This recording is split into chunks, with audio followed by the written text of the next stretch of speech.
Facebook আইডির অনুকূলে অনেক সময় প্রয়োজনে ও অপ্রয়োজনে আমরা কিন্তু অনেকটাই পেজ তৈরি করে থাকি, যেগুলো এখন হয়তো আপনি মনে করছেন যে এই পেজটি আর দরকার নাই, সেই পেজটি ডিলিট করবো। তো আজকে সেটাই দেখাবো কীভাবে একটি পেজ ডিলিট করতে হয়। তো প্রথমে আপনি যে পেজটি ডিলিট করবেন সেই পেজটি আপনি সুইচ করে নেবেন।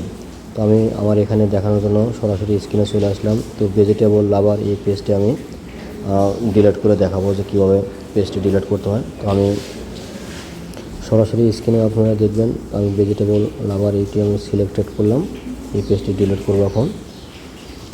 তো এর জন্য আপনাদেরকে একটু সাথে থাকতে হবে যে কীভাবে পেজটি ডিলিট করতে হয়, কোনো রকম স্কিপ করা যাবে না।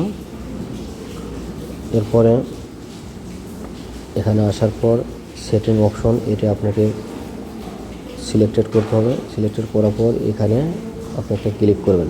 ক্লিক করার পরে আমরা পরবর্তী উইন্ডোতে চলে আসবো। তো এখানে আসার পর একদম একটু নিচের দিকে আমরা দেখব যে কোথায় কন্ট্রোল অথবা অ্যাক্সেস কন্ট্রোল কোথায় লেখা আছে, ঠিক অ্যাক্সেস অ্যান্ড কন্ট্রোল এখানে একটা ক্লিক করতে হবে। ক্লিক করার পরে আমরা চলে যাব পরবর্তী নতুন একটি উইন্ডোতে। তো এখানে আসার পর আমরা দেখব যে যেহেতু আমরা পেজটি ডিলিট করব, এখানে কিন্তু ডিঅ্যাক্টিভ, তারপর আনপাবলিশ পেজ অনেক কিছু আছে। তো যেহেতু আমরা আজকে পেজটি ডিলিট করব, সেটি একটু ডিলিট করে দেখাবো। তো ডিলিট পেজ এখানে যে অপশনটা আছে এই অপশনটিতে একটাবার ক্লিক করতে হবে। ক্লিক করার পরেই তারপর আমরা কন্টিনিউ বাটনে ক্লিক করে পরবর্তী পেজটি চলে যাব। তো এখান থেকে